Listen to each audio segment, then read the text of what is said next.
জালে দেশ বিদেশের কত পদাবলী অংশুমালী।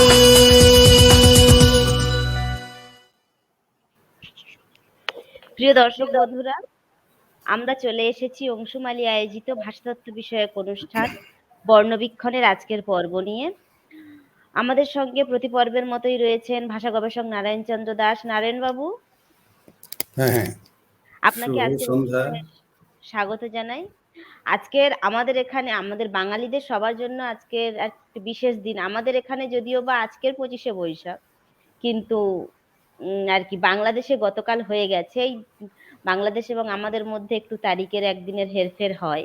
তো বাংলাদেশের সমস্ত দর্শকদের আমাদের এবং সারা পৃথিবী জুড়ে সমস্ত বাঙালি দর্শকদের জানাই আজকের রবীন্দ্র জয়ন্তীর শুভেচ্ছা। কবি গুরুকে আমাদের সবারই খুবই প্রিয় আর কি, বাঙালির গর্ব। তো আজকের নারায়ণবাবুকে আমি অনুষ্ঠানটা শুরু করতে চাই আর কি একটা শব্দের আর কি অর্থ দিয়ে, যদিও আপনি আলোচনা করেছেন এর আগে।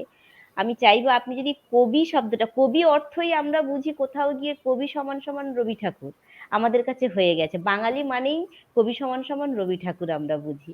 তো কবি শব্দটা যদি আরো একবার একটু যদি ব্যাখ্যা করে দেন দর্শক বন্ধুদের জন্য এবং আমাদের কবি সবার। শব্দটা আমরা আলোচনা করেছিলাম কু শব্দের কথা বলতে গিয়ে। কু শব্দটা হচ্ছে ক যখন, কারি যখন নবরূপ লাভ করে, নবরূপে উত্তীর্ণ হয়, কখন করে? সে যখন তার পরিধির কে ভেঙে সে যখন অন্য বৃত্তে, আরো বৃহত্তর বৃত্তে যিনি উত্তীর্ণ হতে পারেন। অর্থাৎ আমাদের এই কালখণ্ডে, এই ক্ষুদ্র জীবনে আমরা আমাদের যতটুকু যা অভিজ্ঞান হয়, যতটুকু যা আমরা করতে পারি, যতটুকু আমাদের অভিজ্ঞান আমরা ব্যক্ত করতে পারি, সেইটা অনেক সময় ঊর্ধ্বসীমা লঙ্ঘন করতে পারে, আবার কখনো নিম্ন সীমা লঙ্ঘন করতে পারে। আর কু শব্দের অর্থ হচ্ছে মন্দ, সেটা হচ্ছে নিম্ন সীমার দিকে যারা এগিয়ে যান, নিম্ন সীমাকে লঙ্ঘন করে আরো নিচের দিকে চলে যান ভাবনায় চিন্তার দিক থেকে, তাদেরকে বলা হয় কু, খারাপ। আর কু যদি কারি যদি নবরূপ নেন ঊর্ধ্ব সীমা লঙ্ঘন করে, অর্থাৎ উদ্লোকের দিকে যদি তিনি প্রসারিত হন, অগ্রসর হন, উদ্লোকে নিজেকে আরোহণ করতে পারেন, নবলোকে উত্তীর্ণ হওয়া, নবরূপে নব ভাবে, সেটা আমরা বলি মানে ঊর্ধ্বলোকে ঊর্ধ্বসীমা লঙ্ঘনটা এরকম ভাবে বলি, যিনি ভূত ভবিষ্যৎ বর্তমান এই তিন কালকে ধারণ করতে পারেন। তো রবীন্দ্রনাথ তো এরকমই একটা সত্তা। তিনি কবি কারণ তিনি কুকথা বলেন। তিনি সেই কবে সভ্যতার সংকট নিয়ে বিশ্ব ওই হিটলারের উত্থানের সময় থেকে তার যে স্বভাব চরিত্র এগুলো দেখে যেসব সাবধানবাণী করেছিলেন কুকথা, তখন মানুষ সভ্যতার সংকটকে অত গুরুত্ব দেয়নি, বিশেষ করে স্বাধীনতা প্রাপ্তির পরে তো নয়ই, বহুদিন ভুলেছিল। আজকে তো রবীন্দ্রনাথকে আরো বেশি করে প্রয়োজন। উনি কবি, মহাকবি। কবি বলতে তিনি গানের মধ্যে যে কথা বলেছেন, তার ছবির ভেতরে যে তিনি যা বলেছেন, প্রবন্ধের মধ্যে গল্প, উপন্যাস, নাটক, তারপরে কবিতা, সবকিছুর ভেতরেই তিনি যে কথা বলেছেন, কুকথা বলেছেন। শিবকে বলা হতো তিনি কুকথায় পঞ্চমুখ, তিনি পঞ্চমুখ হয়ে কথা বলতেন, কুকথা বলতেন। বর্তমান তাকে বুঝতে পারতো না, তাই শিব নিন্দার ঝড় হতো। তেমনি রবীন্দ্রনাথও তার সমকালে তিনি প্রশংসিত হননি, অনেকটা উপেক্ষিতই ছিলেন। তো নোবেল পুরস্কারের পরে যদি একটু কিছুটা কদর বেড়েছিল তার। মোদ্দা কথা হলো, আমরা কবিকে কুকথা যিনি বলেন তিনি মহান দার্শনিক হতে পারেন, মহান মুনি ঋষি হতে পারেন, মনস্বী হতে পারেন। তো রবীন্দ্রনাথ তো সর্বদিকেই তার মনস্বিতার পরিচয় রেখে গেছেন। তিনি যথার্থেই কবি, মহাকবি, মহাকাব্যের কবি, এরকম ভাবে আমরা ভাবতেই পারি। কবি শব্দ নিয়ে আর বেশি কিছু বলবো না, কারণ আমরা কবি শব্দ নিয়ে আরো ক বর্গে বা বয়ের কব নিয়ে আরো যখন, এখন তো আমরা কঙে আছি বা ককে আছি বা কনে যাব, কট কন এইসব ক্রিয়ামূলে যাব, কাজে আমরা কবে গিয়ে আবার আলোচনা করতে পারবো। রবি প্রণাম জানিয়ে আমাদের আজকের আলোচনাটা আমরা শুরু করে দিই। হ্যাঁ, তো গত দিন আর কি আমাদের এক দর্শক বন্ধু কৃতিরঞ্জন কৃতি মহাশয় উনি প্রশ্ন করেছিলেন কাকতালীয় শব্দটা নিয়ে, যেহেতু কাক নিয়ে আলোচনা হচ্ছিল। তো আপনার কাছে আমার প্রশ্ন, না, আমি কাকতালীয় একটু শব্দটা বলি, যদি ব্যাখ্যা কাকতালীয় করেন। শব্দে কাক আর তাল দুটো শব্দকে জুড়ে এই কাকতাল একটা, যুক্ত ইয় হ্যাঁ, প্রত্যয় যুক্ত আমি হচ্ছে তাল বলে শব্দের ব্যাখ্যা কাকতালীয়। তবর্গে গিয়ে করব, কাক শব্দের কথা কিছুটা বলেছি। তো কাকতাল একটা যুগ্ম শব্দ, একটা দুটোকে যুক্ত করে একটা ধারণা তৈরি করা হয়েছে শব্দের ভেতরে। ক্রিয়াটাকে আপনি আপনি আমার ধারণা আপনি নিজেও বলে দিতে পারবেন, আমার বলার দরকার হবে না। আমি তো আপনি একটু যদি বলেন, ক্রিয়াভিত্তিক অর্থ বলতে পারবো না, তবে আমার গলাটা একটু বিশ্রাম কাকতাল। পায়, আমি একটু পরের আলোচনাগুলো নিয়ে ভাবি। আপনি কাকতালীয়টা বলুন। আচ্ছা, কাকতাল আর কি, কাক এবং তাল, তার সঙ্গে কাকতাল দুটো শব্দ একসাথে যুক্ত হয়ে কাকতাল হচ্ছে, তার সঙ্গে আবার ইয় প্রত্যয় যুক্ত হয়ে কাকতালীয়। অর্থাৎ কাকতালের সদৃশ বা কাকতাল সম্বন্ধীয় এটাই বোঝাচ্ছে। অর্থাৎ কাকের বসা এবং তালের পতন, সে দুটো আর কি, তার মধ্যে কোনো মিল নেই, যেটাকে বলা যায় যে অযৌক্তিক সমাপতন যে ঘটনার মধ্যে ঘটে, দুটো ঘটনার একটা অযৌক্তিক সমাপতন ঘটলো, সেটাকে আমরা কাকতালীয় বলে থাকি। বা কি বলবো, যুক্তিহীন সমাপতন বা অগভীর সমাপতন, যার মধ্যে কোনো মিল নেই, হঠাৎ সমাপতনটা ঘটে গেছে, সেটাকেই আমরা কাকতালীয় বলি। মানে কাকের বসার তালের পতন, দুটোর মধ্যে কোনো মিল নেই, কিন্তু আমরা যেহেতু একসাথে ঘটেছে, আমরা জোর করে মিলটা চাপিয়ে দিই যে একসাথে ঘটে গেছে, হয়তো কাকের বসার জন্য তালের পতনটা ঘটেছে। অ্যাকচুয়ালি তা নয়, দুটো আলাদা ঘটনা একসঙ্গে ঘটে গেছে, সেই রকম ঘটনাকে আমরা মানে অযৌক্তিক সমাপতন বা যুক্তিহীন সমাপতনকে আমরা কাকতালীয় বলি। এবারে আপনি তালের যখন আর কি ক্রিয়াভিত্তিক ব্যাখ্যা করবেন, তখন আর কি বলতে পারবেন। না, আমি তো আমি আজকে ওটা ক্রিয়াভিত্তিক। নিয়ে যাব না, আমি কঞ্চ কঞ্চ কঞ্চি কাঞ্চন এগুলো বাকি আছে। আচ্ছা, আপনি যে আপনি যাবেন তার আগে আমার একটা প্রশ্ন আছে। যেহেতু আর কি আপনি না, সেদিন কাকতালীয়টা একটু ব্যাখ্যা কাক, করে নিয়ে তারপরে আমি শুনি আপনার কথাটা। আমি একদম একদম আচ্ছা, নিশ্চয়ই হ্যাঁ, আপনি নিশ্চয়ই। বলেছেন, যথার্থই বলেছেন, ঠিকই বলেছেন। মানে একটা গাছের তাল গাছে কাক এসে বসলো, গাছে তালের উপরে একটা তালের মাথায় বসলো, বা তালের যে অনেকগুলো তাল একসাথে থাকে গুচ্ছ ধরে, সেই গুচ্ছের উপরে বসলো, সঙ্গে সঙ্গে একটা তাল পড়ে গেল। তো ধরুন আমি যে কথা বলছি, আমি ঠিক বলছি বা ভুল বলছি, ভুল ঠিক হঠাৎ বলতে বলতে একটা আমার সঙ্গে কারো তর্ক হচ্ছে, তখন আমি ঠিক বলছি কিনা, টিকটিকি একটা দেওয়ালে হঠাৎ করে টিক বলে শব্দ করে উঠলো, টিক টিক করে উঠলো। তখন অনেকেই বলেন, এই দেখো আমি যা বলছি সেটা ঠিক, তাই ওই মুহূর্তে টিকটিকিটা টিক করে উঠলো, টিক টিক করে উঠলো, তার মানে আমার কথাই সত্য হবে, সত্য হয়ে যাবে।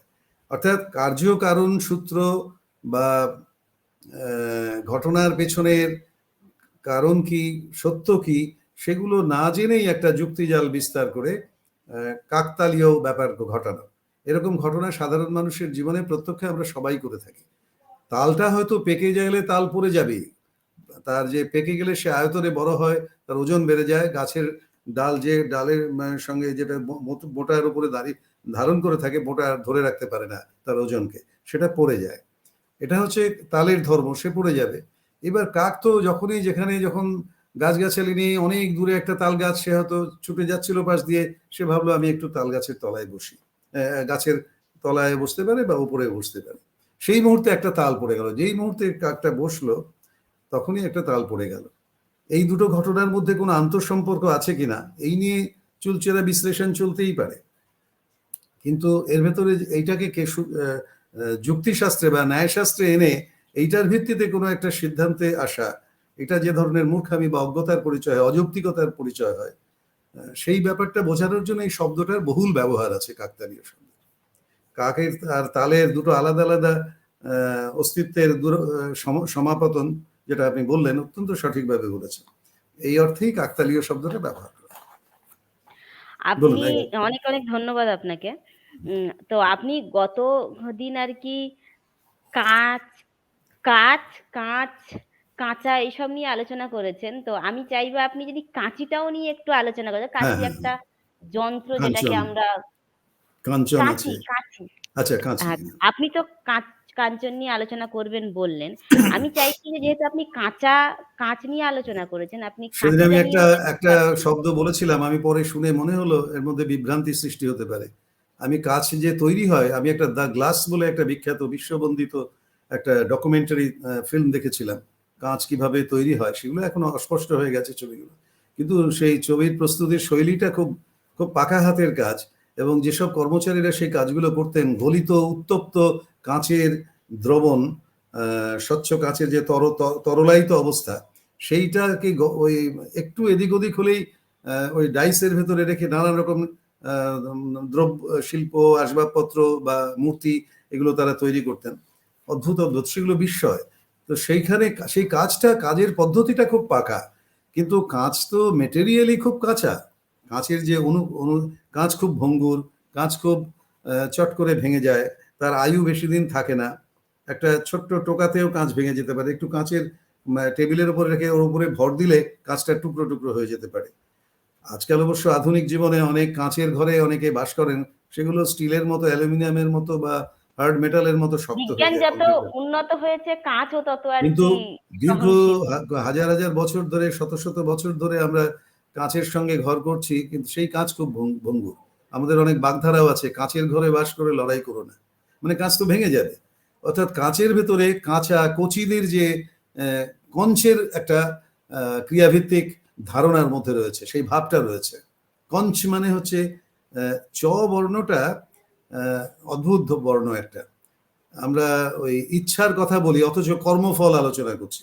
আচ্ছা, আপনি একটা ভেবে দেখুন তো, আমরা যে বাড়িতে যারা রান্না করেন বা অনেক সময় যারা খাবার সরবরাহ করে হোটেল টোটেলেও, তাদেরকে কি বলে? শেফ বলে, বাংলায় বলে পাচক। কিন্তু ওরা তো পাক করে, রান্না করে, পাক করে, পাকঘরে গিয়ে রান্না করে, তো ওদের নাম তো পাকক হতে পারত। তাহলে পাচক হলো না কেন? পাক যিনি করেন, লেখেন যিনি, তিনি লেখক, তাহলে পাক যিনি করেন পাকক, কিন্তু না হয়ে তার নাম পাচক হলো। এবং এই চয়নের মধ্যে সম্পূর্ণ রান্নার উপকরণ থেকে চয়ন করা থেকে শুরু করে সম্পূর্ণ ওই কর্মের ফলটা, পুরো কর্মফলটাকে পচ ক্রিয়ার অন্তর্গত করে নেওয়া হলো, পচ ধাতুর আন্ডারে। অর্থাৎ চয়নটাই সর্বোপরি হয়ে গেল। অথচ ক অনেক প্রথম সারির বর্ণ, একেবারে প্রথম বর্ণ। চ হচ্ছে আমি কি করব তার জন্য চয়নটা আগে, তারপরে কর্ম। তাহলে কর্মফল, তার সার পদার্থ, সারবস্তুটা কি হবে কর্মের কর্মান্তে, কর্মের শেষে, সেই ফলটার কর্মসার নিয়ে আমরা এত চিন্তিত কেন? এই চ বর্ণের ক্ষেত্রেও সেটা হবে। চয়ে আমরা কিন্তু শুরুতেই কর্মফলের কথা ভেবে, আমার চাওয়া পাওয়া, আমি কি পেতে চাই, সেই অনুযায়ী আমি চয়ন করি। আমার কর্মপদ্ধতি, আমার কর্মের উদ্দেশ্য, কর্মফল সবই চয়ন ক্রিয়ার দ্বারা নির্ধারিত হয়। এইটা বুঝে নিলে তো আমরা কঞ্চ ধাতু থেকে, কচ থেকে আমরা বলেছি কচি, কচাল, তারপরে কচু, এ সমস্ত হয়েছে।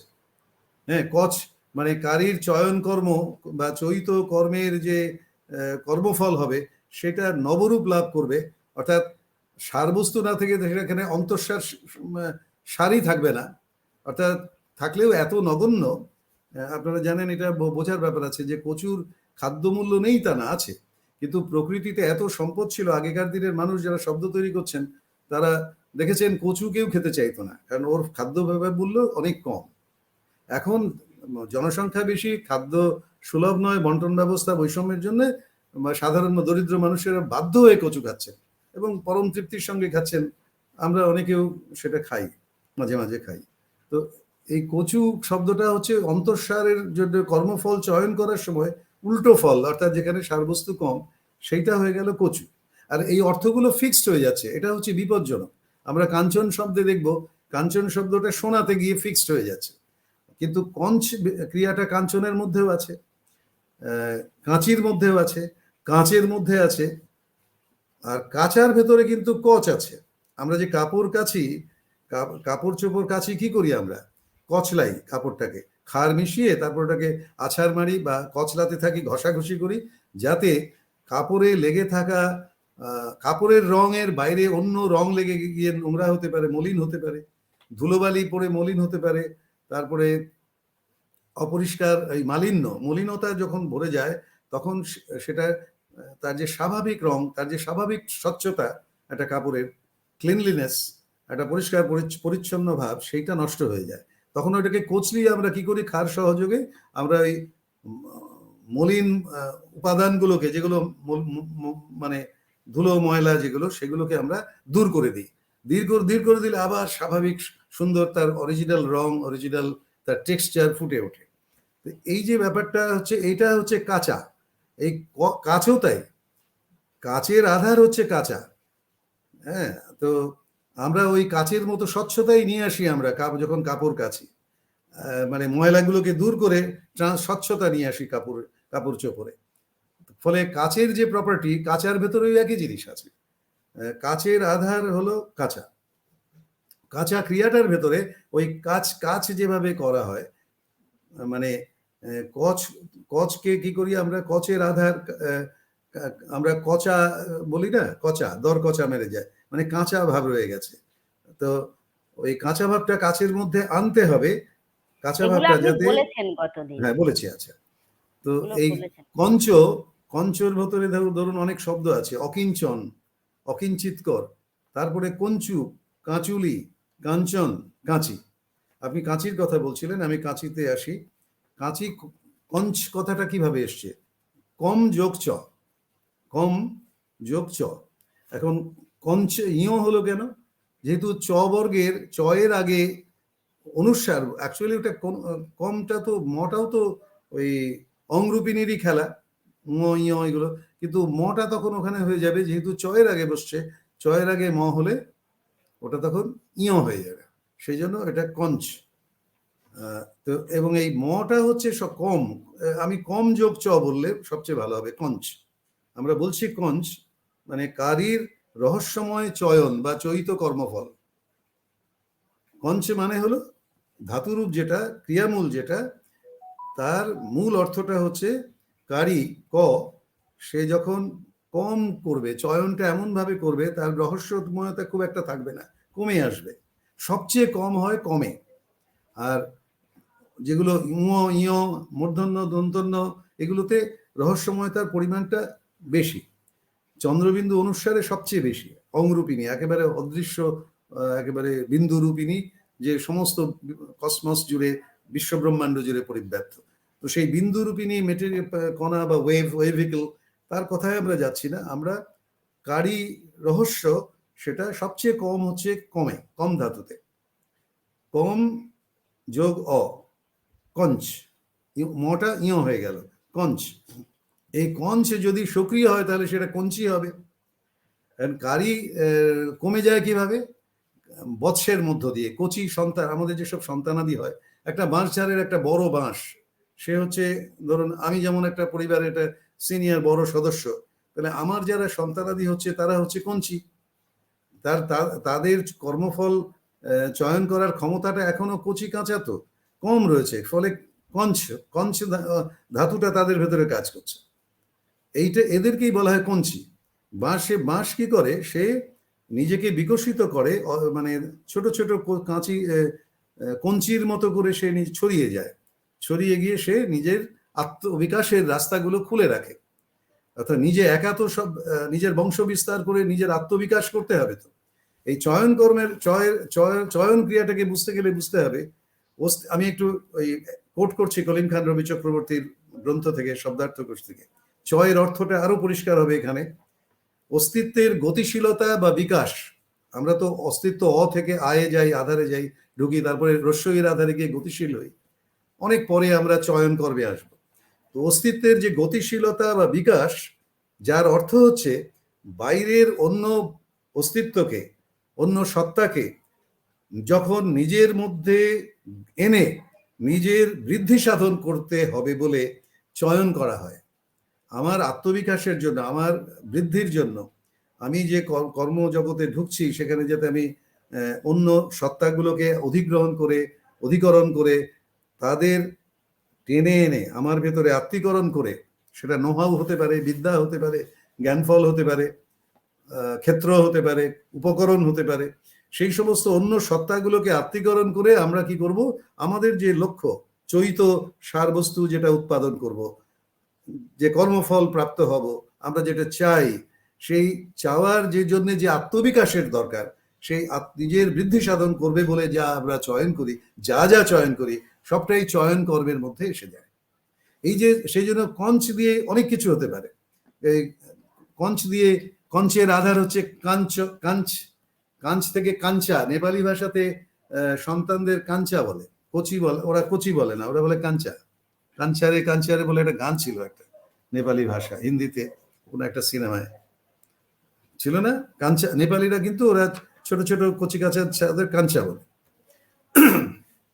হয়তো একটু যুবক বয়স পেয়েছে তখনও তাদের কাঁচা বলে, কারণ তারা তখনও পরিণত প্রাজ্ঞ কর্মজগতে কর্মী হিসেবে তারা প্রতিষ্ঠিত হয়নি। ততদিন পর্যন্ত তারা কাঁচাই থাকে, অবিকশিতই থাকে। এবং সেই জন্য আমরা যখন কাঞ্চনে যাব, আমরা দেখব কঞ্চের আধার হচ্ছে কাঞ্চ। কঞ্চের আধার, ধরুন বিশ্ববিদ্যালয়ে উচ্চশিক্ষা করছে, তারাও তো কঞ্চ, তাদেরও তো সেই পূর্ণ অভিজ্ঞান হয়নি, তারা সেটা কর্মে রূপায়ণ করতে পারছে না সেই নো-হাউ, সেই জ্ঞান। তাহলে তাদেরকে যদি কেউ এম্পাওয়ারমেন্ট, তাদেরকে যদি কেউ রিক্রুটমেন্ট করে, ক্যাম্পাস রিক্রুটিং করে নিয়ে গিয়ে তাদেরকে দিয়ে কর্মফল, জ্ঞানফল, প্রযুক্তি দিয়ে তাদেরকে ট্রেনিং করে তখন তারা কাঞ্চন ফলাতে পারে। তারা এত মানে কঞ্চ রূপে থাকলেও কঞ্চের আধারের ভেতরে যেহেতু আছে, বৃহত্তর একটা আধারের ভেতরে অনেক কঞ্চ কচি কাঁচাদের একসাথে থেকে তারা যদি সম্মিলিত ভাবে যদি কোনো কর্মযজ্ঞে কোনো একটা গবেষণা হতে পারে, রিসার্চে, এটা হয়তো ইউনিভার্সিটি থেকে পিএইচডি করার জন্য সিলেক্টেড হয়েছে, তারপর সে কোনো বিশ্ববিদ্যালয়ে গিয়ে আরো অনেক কঞ্চ মানে কম চৈত কর্মফল যাদের এখনো তেমন হয়নি, সেরকম কাঁচাদের সঙ্গে মিলিত হয়ে তারা কাঞ্চন পর্যন্ত ফলাতে পারে। কাঞ্চন মানে কিন্তু শুধু সোনা নয়, এখন এটা সোনাতে ফিক্সড হয়ে গেছে। কাঞ্চন মানেই হচ্ছে সোনা। কামিনী কাঞ্চন বলে একটা কথা আছে, মানে কি এতেই মানে কলিম খান বলছেন যে কাঞ্চ অর্থাৎ দীপ্তি, সেটাকে অন করা, সেটাই হচ্ছে কাঞ্চন। মানে যে কোনো ফিল্ডে যে কোনো শ্রেষ্ঠ কাজ যে করবে সেটাই তো কাঞ্চন। একজন পিএইচডি বা পোস্ট ডক্টরেট করে কোনো গবেষণা করে একটা বিশাল কিছু আবিষ্কার করলো, সেটা তো কাঞ্চন মূল্য তার কাছে তুচ্ছ হয়ে যাবে, তাই না? যারা আবিষ্কার বিভিন্ন ফিল্ডে, প্রযুক্তির ক্ষেত্রে, জ্ঞানের ক্ষেত্রে, একটা কৃষি এগ্রিকালচারাল সায়েন্সের ক্ষেত্রে, যে কোনো কর্মজগতে, সেখানে যদি কোনো তার শ্রেষ্ঠ কর্মফল, সেটাকেই কাঞ্চন মূল্যের সঙ্গে। আর কাঞ্চনের আরেকটাই হচ্ছে সে বিনিময় মূল্য হিসেবে, গোল্ড মানি হিসেবে কাঞ্চনের একটা শাশ্বত ভ্যালু তৈরি হয়ে গেছে। তো কাঞ্চন শব্দটা কিন্তু ওই কঞ্চ ধাতুর মানে কম চয়ন, কিন্তু কাঁচা, কিন্তু তারা যখন একটা আধারে সম্মিলিত হয়ে কাঞ্চ হয়ে যাচ্ছে, এবং তারা যদি সেটা চলমান থেকে যদি অনকৃত থাকে, কাঞ্চ হয়ে যদি তারা চয়ন ক্রিয়ার মধ্যে যুক্ত হয়ে যায়, তাহলে তারা কাঞ্চন ফলাতে পারে। অর্থাৎ শ্রেষ্ঠ জ্ঞান কর্মফল তারা চয়ন করে আনতে পারে। এবং যে কোনো ফিল্ডে যে কোনো শ্রেষ্ঠ উৎকৃষ্ট কর্মফলকেই আমরা কাঞ্চন বলে শনাক্ত করতে পারি।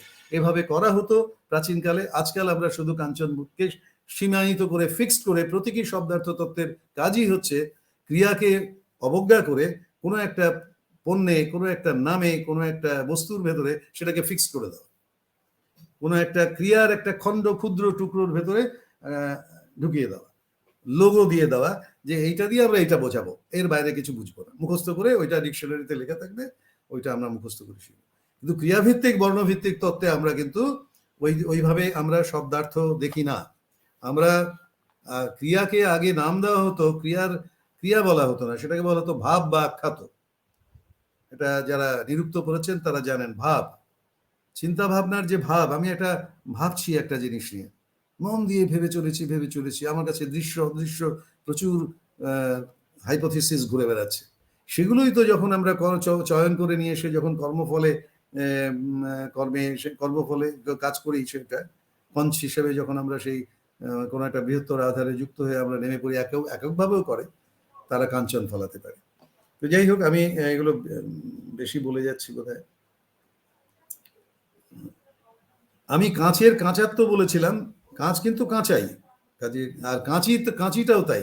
কাঁচি হচ্ছে কঞ্চের আধার, কাঞ্চ তার সক্রিয়ণ।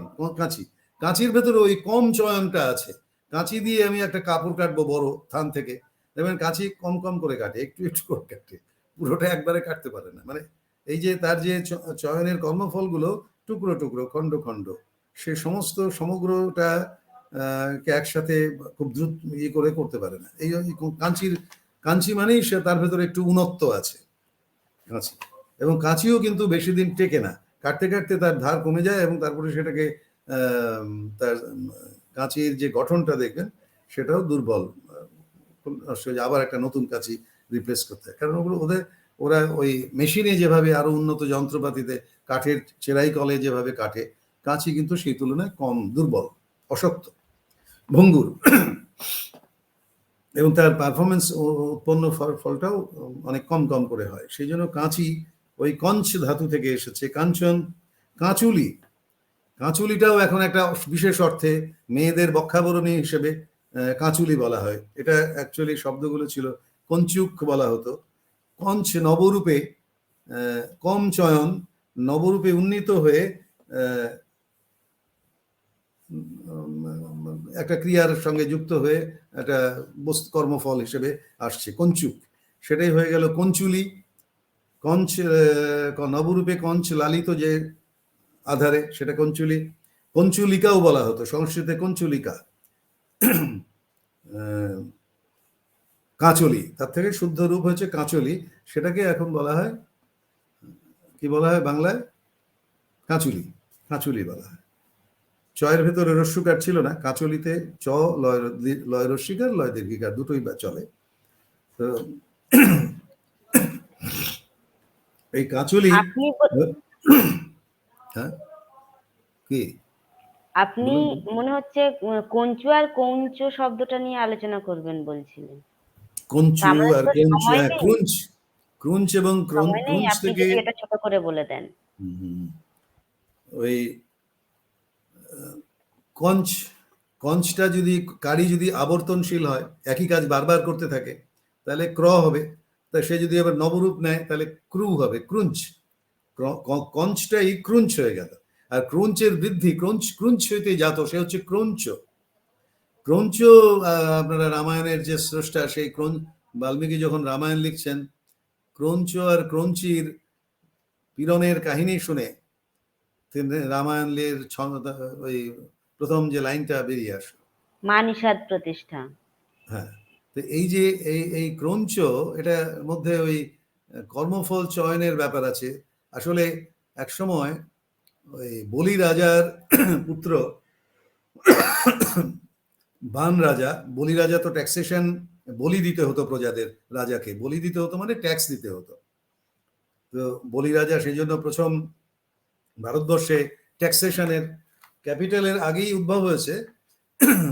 তো বলি রাজা প্রথম ভারতবর্ষের ইতিহাসে, তাকে অসুর বলে চিত্রিত করা হয়, কারণ তার ট্যাক্সেশনের দাপটে সে প্রচুর সম্পদ তৈরি করেছিল এবং সে গর্বে সে বিরাট দানশীল হয়ে গেছিল, এবং বিষ্ণু তাকে আবার কাট্টু সাইজ করে দিয়েছিলেন, মানে তার 3টে পা রাখার জায়গা চেয়েছিলেন। সেটা শুনে বলি বললো, তুমি এই চেয়েছো? তুমি একটা ব্রাহ্মণ, আমি রাজা, তুমি আমার কাছে মাত্র 3টে ছোট পা রাখার মতো স্থান চেয়েছো? তারপরে সেই পা রাখার ফলে দেখা গেল বিশ্ব ব্রহ্মাণ্ড অধিকার হয়ে গেল। তারপরে দ্বিতীয় পা রাখার জায়গা নেই, তখন সেটা বলি কি করবে? সে তো দানবীর, নিজেকে স্বঘোষিত দানবীর, ফলে সে দান প্রত্যাখ্যান বলে কমিট করে সে সেখান থেকে সরে আসবে কি করে, প্রতিশ্রুতিবদ্ধ। কাজেই তখন বলে, তাহলে আমার মাথাতে রাখুন। তারপরে সে মাথায় রাখে, সেই বলি রাজা পাতালে প্রবেশ করে। সেই বলি রাজার পুত্র বানাসুর, বানাসুর, আমি জানি না, বানেশ্বরে বানাসুর বোধহয় শিবের সেবক ছিলেন, শিবকে সেবা করতেন।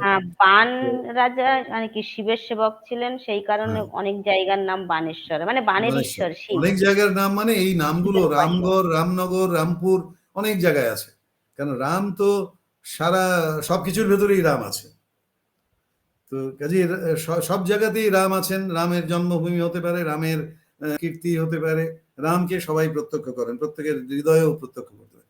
যেখানে নন্দন, আনন্দ, রমণীয়তা, কি বলবো, সুখানুভূতি, এগুলো হচ্ছে রাম শব্দের ক্রিয়াভিত্তিক অর্থ। আমরা রামে রম হইতে জাত, রাম, রমের আধার। রম মানে আবর্তনশীল সত্তা, আবর্তনশীল সত্তা, সীমায়িত যেখানে, যে আধারে, সেটাই হলো রাম।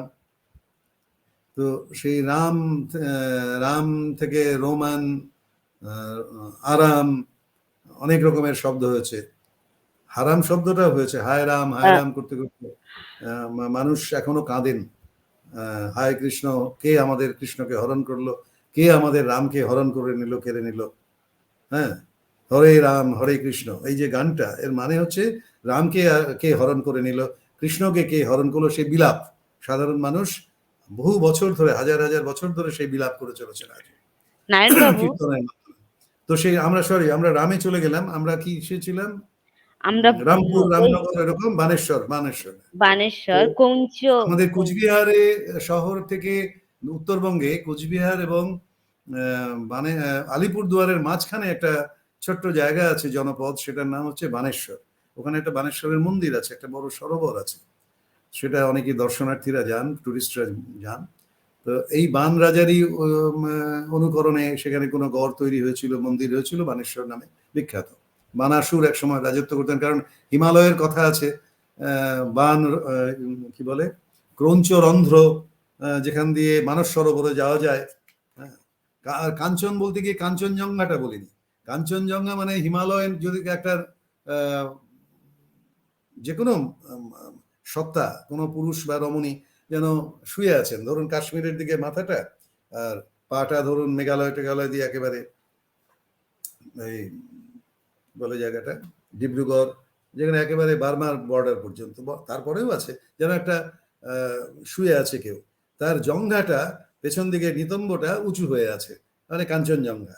তাহলে মানে সেই জঙ্ঘাতেও সোনার আলোতে ঝকঝক করছে, সেটা যেন সোনায় মোড়া, কাঞ্চনের কথা ফিক্স হয়ে গেছে সোনায়। তো ওই পর্বতটাকে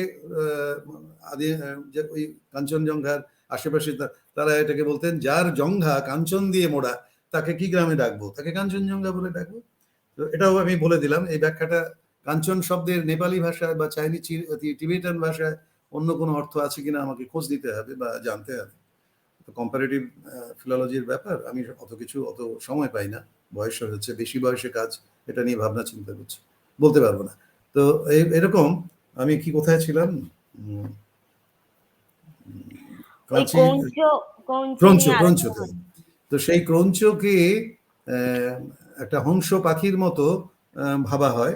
আসলে এই ক্রঞ্চ হচ্ছে এমন একটা জনগোষ্ঠী যাদেরকে ওই বানেশ্বরের যে ট্যাক্সেশন পলিসি, বলির পুত্র তো, ওই ট্যাক্সেশনের জন্য অত্যাচারিত, তাদের সমস্ত ব্যান করে দিয়েছিল। বান রাজা কি করেছিল, সব নিষিদ্ধ, তোমাদের উৎপাদন বন্ধ, তোমরা উপযুক্ত পরিমাণে জিজিয়া করের মতো আর কি, 1/3 বা 1/4 বা অর্ধাংশ হয়তো ট্যাক্সেশনের জন্য দাবি করে বসতো, এবং না দিলে তাদের বলে দিত তোমাদের উৎপাদন করতে পারবে না। এই যে বানাসুরের এই অত্যাচারের বিরুদ্ধে এদের যে নিপীড়নের সেই সব দেখে তিনি দেখছেন কতগুলো যেন হংস বলাকার মতো ওই ক্রঞ্চ হ্রদে, ক্রঞ্চ সরোবরে, আর ওই ক্রঞ্চ হ্রদ হচ্ছে যেটা ওই পর্বতটাকে বিদারণ করেছিলেন কার্তবীর্য, তিনি ওই বানাসুরকে হত্যা করেছিলেন, তারপরে তাদের মুক্তি হয়, তখন সেখানে একটা সরোবর হয় তার। এবং এই যে কোচ, কোন ওটার শব্দটার নাম হচ্ছে আমি ভুলে গেছি, ধরেন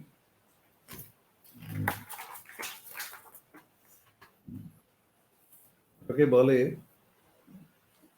কোচ বকেরা, কোচ বক, অর্থাৎ ওই ক্রঞ্চ পাখি মানে কোচ বক যারা, ওই কঞ্চ থেকে এই কোচ কথাটা এসছে। কঞ্চের সার্বিক আধার হচ্ছে কোচ। আমরা কচ্ছ থেকে আমরা কুচ আর কোচেও যাব, কোচবিহার, কুচবিহার বা কুচ শব্দের অর্থ এই সমস্ত গুলো আমরা ওই কচ্ছ শব্দেরই এক্সটেনশন, ওটা যায়নি এই জন্য কচ্ছ, কাঁচ, তারপরে চন্দ্রবিন্দু, এবার কুচ, কো, এগুলো দিয়ে আরো কয়রস্যি দিয়েও শব্দ হবে। যেমন কিঞ্চন, কিঞ্চনটা আমি বলেছি কঞ্চের সক্রিয়ন, সেটা হচ্ছে কিঞ্চন, এবং যেখানে সেই সক্রিয়নটা নাই, মানে চয়নটাই নাই, মানে চয়নটা এত অল্প যে সেটা না থাকার মতো, সেটা হচ্ছে অকিঞ্চন, নিঃস্ব, মানে সে চয়িত কর্মফল কিছুই আর আহরণ করতে পারছে না, এতই কম চয়ন তার। সেই জন্য কিঞ্চন কথাটা এসছে ওই কঞ্চ ধাতু থেকে, কঞ্চের সক্রিয়ন কিঞ্চ, কিঞ্চকে অন করলে কিঞ্চন, অকিঞ্চন। কিঞ্চনের নাকৃত রূপ হচ্ছে কোনো কিছুই চয়ন হয়নি, অর্থাৎ কিছুই নেই, নিঃস্ব, নির্ধন। নির্ধনীকে তার সম্পদ চৈত কর্মফলের যে সারবস্তু সেটা নেই, শূন্য, কিছুই নেই। তাকে আমরা বলবো অকিঞ্চন। দেখুন সবই কঞ্চ ধাতু থেকে, বর্ণভিত্তিক। ক অনুস্বার বা ওই বিন্দুরূপিণী যে মূর্ধন্যদন্ত নম অনুস্বার চন্দ্রবিন্দু, এইগুলো কয়ের সঙ্গে যুক্ত হয়ে রহস্যময় অর্থ সেটা কমে যাচ্ছে, বাড়ছে, কখনো অদৃশ্য আরো রহস্যময় চরিত কর্মফল সে অর্জন করতে পারছে। সেগুলো আমরা পরে দেখব। তো এই কিঞ্চ, তারপরে অকিঞ্চিত কর। অকিঞ্চিত কর মানে ওই কিঞ্চনের মতোই কিঞ্চের তরণ, মানে খুব অল্প কিছু সম্পদ হয়তো পেতে পারি, সেটা এতটাই কম যে জন্য ওটাকে আমরা বলছি প্রায় অকিঞ্চনের মতো, অকিঞ্চিত কর।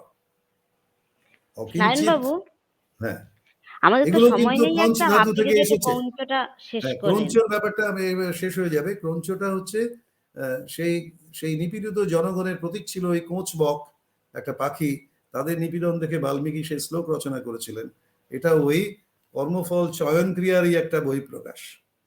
এবং উনিও যে রামায়ণ রচনা করতে পেরেছিলেন, ওই নিপীড়নের কষ্ট, যন্ত্রণা তাকে এমন তাড়িত করেছিল যে তার মুখ দিয়ে ন্যাচারালি বাগদেবী যেন আবির্ভূত হয়ে ওই শব্দটা, ওই প্রথম লাইনটা লিখে ফেললেন। তারপরে তিনি সরস্বতী ভর করেছেন, মানে তার ভিতরে কাব্যশক্তি, প্রতিভা এসে গেল। তিনি কুকথায় রামায়ণ কাহিনী লিখে বিখ্যাত হলেন, জগৎ বিখ্যাত। আজকে আমরা এখানেই থামি, যদি অসমাপ্ত কিছু থাকে, প্রশ্ন থাকে, পরে দেখা যাবে। আমরা কট ধাতুতে যেতে পারি আগামী দিনে।